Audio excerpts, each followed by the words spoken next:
All right. So, friends, let's go ahead and begin. And I'd like to begin our practice today by offering a sentiment of metta, loving kindness. And what I'd like to do before I read this sentiment of metta is I'd like to invite you all to imagine that right now in this moment, you are a still pond. And the words of this metta, this loving kindness, is like one of Mokifa's beautiful painted stones being tossed into the still pond of each of us, creating ripples that radiate out. And there's no border, there's no shoulder, there's no shore. And so the ripples of this loving kindness energetically can just grow and grow in concentric circles out and out and out and out limitlessly. That potential lives in each of us. That potential is, in fact, each of us. So, with that, this is the painting today that we're going to hold on to. And this sentiment of loving kindness says, may you wake up to you. May you wake up to you.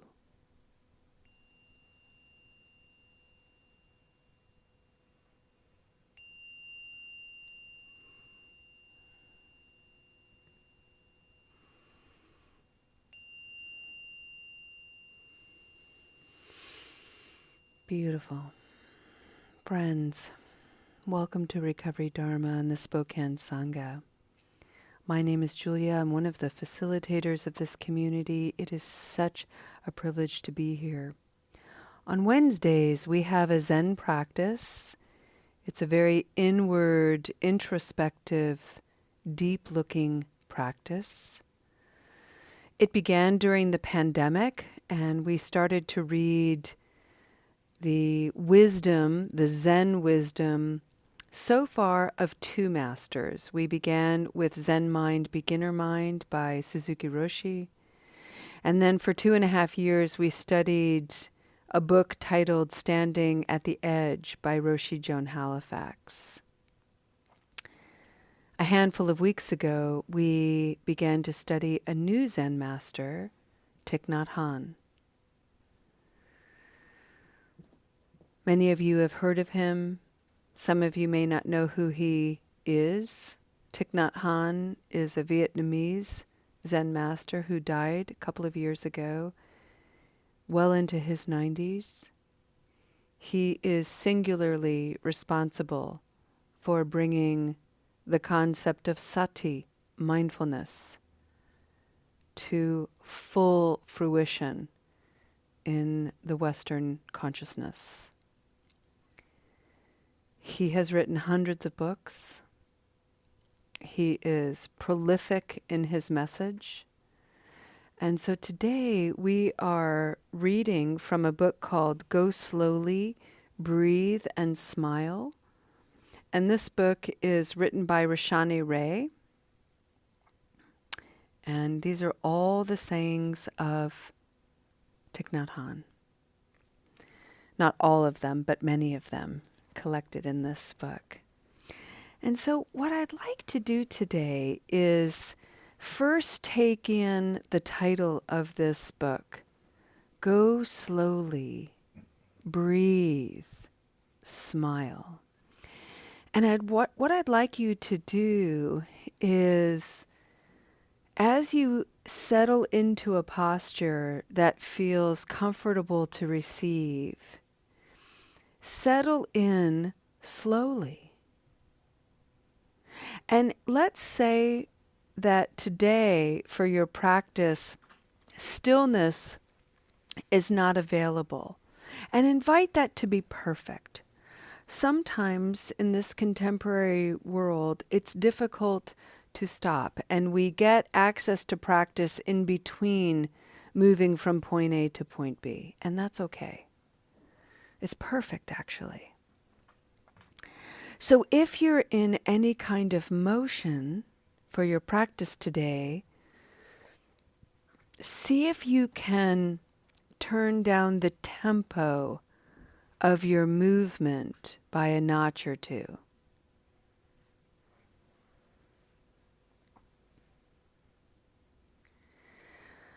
Let's say for your practice today, you're also enjoying a little lunch, a little nutrition and nurturance. That's beautiful, and thank you for practicing in that way.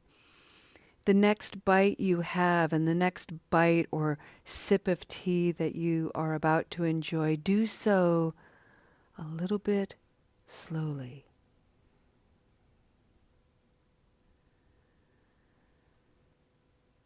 If you're lying down or if you're sitting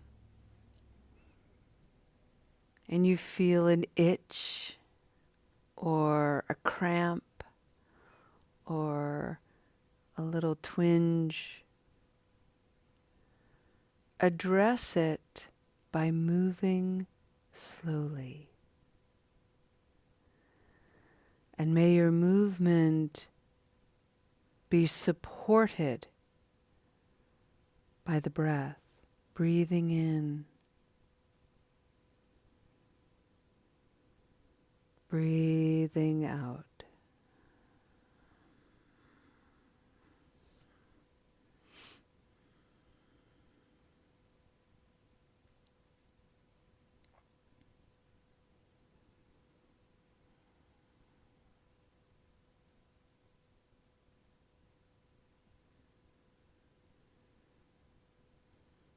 And then see if you can get a little smile going. It doesn't have to be like an uproarious laughing smile. It can be a sneaky smile, a rebellious smile. Maybe you're noticing a thought that's like, I don't want to smile. I don't feel smiley. Okay, wow, would you look at that?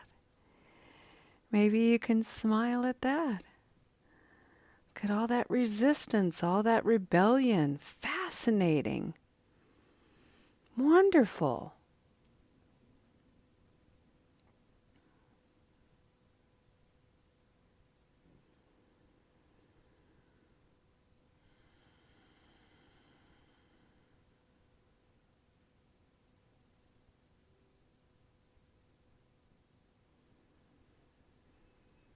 Thich Nhat Hanh's message of mindfulness was profound in its simplicity and in its expanse.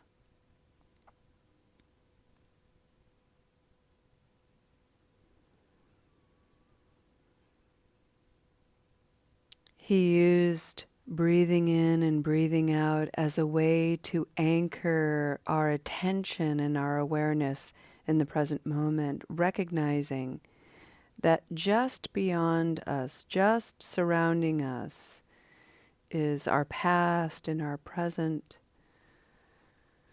And it's very noisy and cluttered and distracting. So much debris swirling all around us like the eye of a storm. And the present moment is that really calm, clear center. And we can access it moment to moment. But it's really hard to do. It can take a lot of practice because it's so easy to get drawn into the noise, the chatter, the debris of what was, what happened earlier today, or what's going to happen later this afternoon. And so we have to keep pulling ourselves back into that calm center of the storm over and over and over again.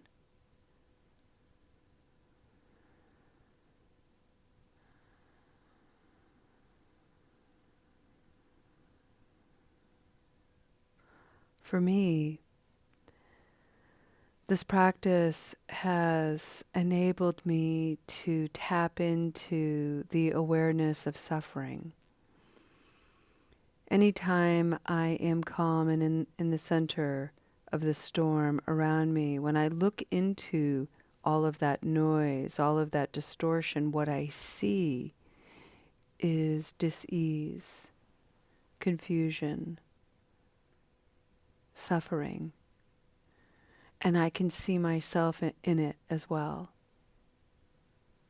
Living within me is a lot of confusion and distortion and suffering.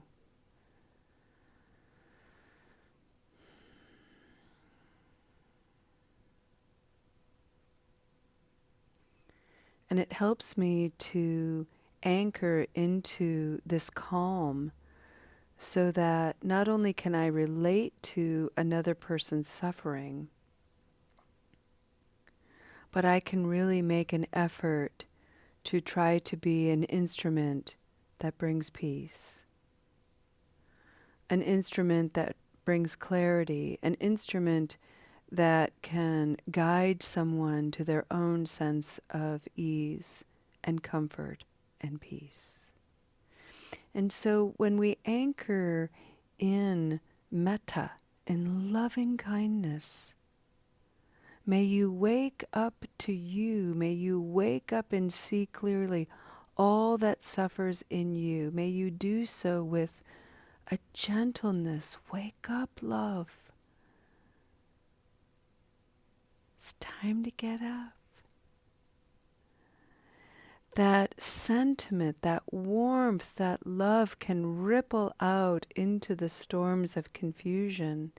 And it might be the very thing that taps someone on the shoulder to create a calm center for themselves, to begin to see their own storms of confusion and suffering.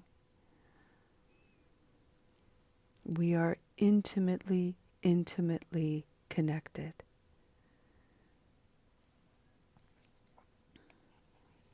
And Thich Nhat Hanh devoted his whole life to helping us see how. Today, in this book, he writes, when you touch one thing with deep awareness, you touch everything. When you touch one thing with deep awareness, you touch everything.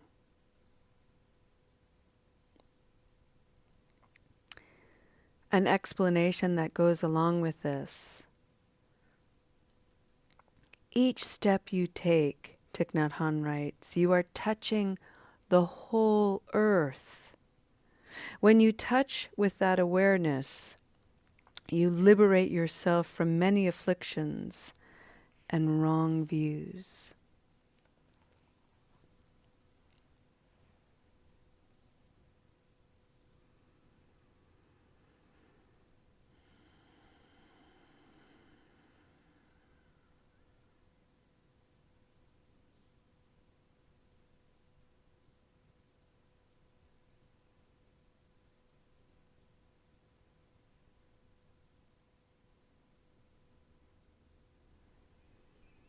In the realm of recovery and support, friends, one of the predominant operating distortions is the notion that we are all alone. Substance use disorder is a disorder of isolationism. And we feed and nurture that seed by telling a story, repeating a story that sounds like no one understands. You don't understand.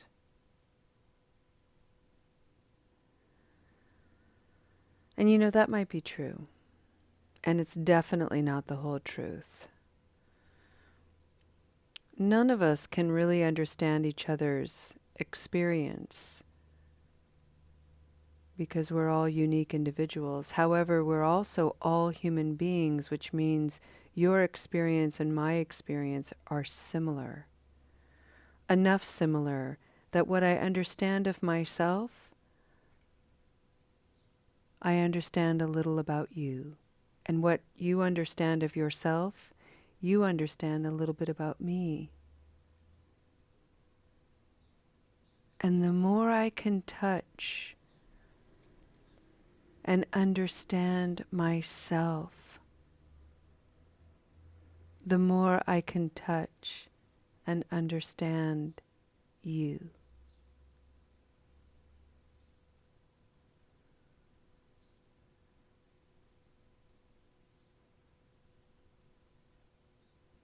One of the most loving things we can do for ourselves is drop the narrative that no one understands.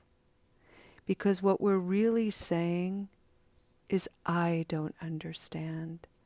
And I'm looking out into the storm for that understanding, when really all I need to do is look within. Look within the center. Look within my own self.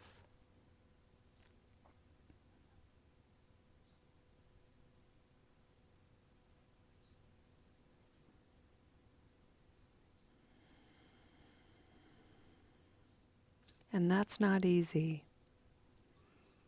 And that can be very scary when you've spent a long time distrusting yourself. And that's why we have community of people who are dedicated to looking deeply.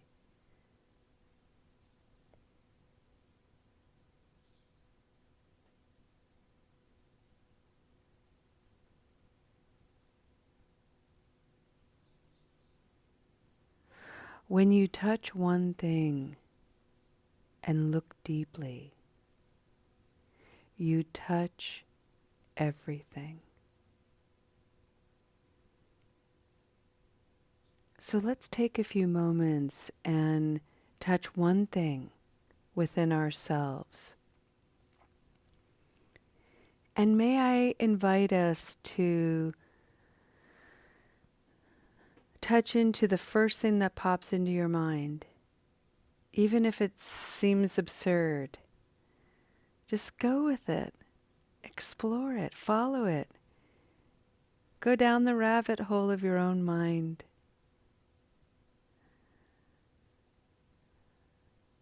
Enjoy the exploration. Enjoy the small wonders awaiting you.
Friends, Sometimes these explorations can take us to darker places, and so when you come back toward the light,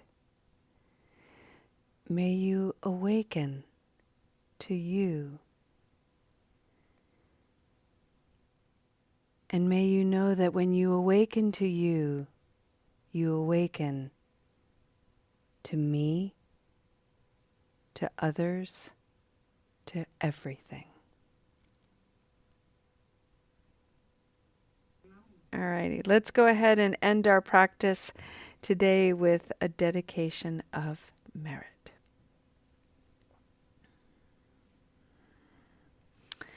I'd like to invite all of you to bring your bodies to a noble posture. A noble posture is an intentional posture. It is a call to attention. And what you're paying attention to is a soft belly and a strong back. Roll your shoulders back and down so that your heart, the muscles around your heart, the area around your heart opens. Turn your gaze down, maybe inward. Breathe. Breathe deeply. This is a noble posture.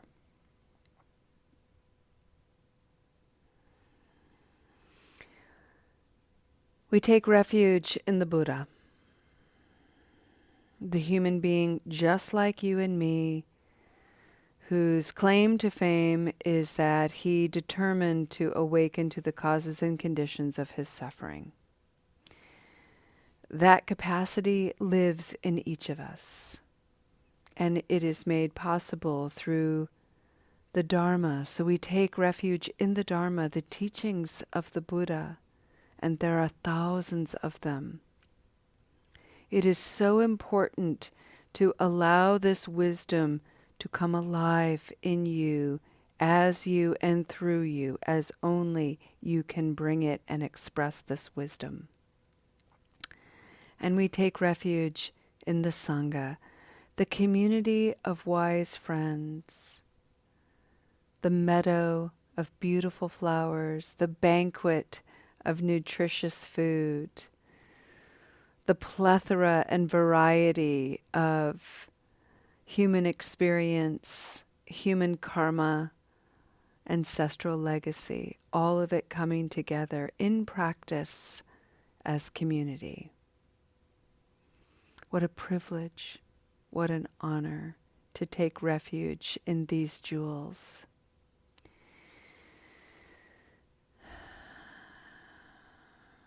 May they land gently in your mind and heart. May they find a space to settle and glow anew. May these three jewels be signposts and guides to keep you on your practice in a world so desperate to have it. May you awaken to you, and may what you find there be a delight. Thank you for your practice, friends. We'll see you next time. Namaste.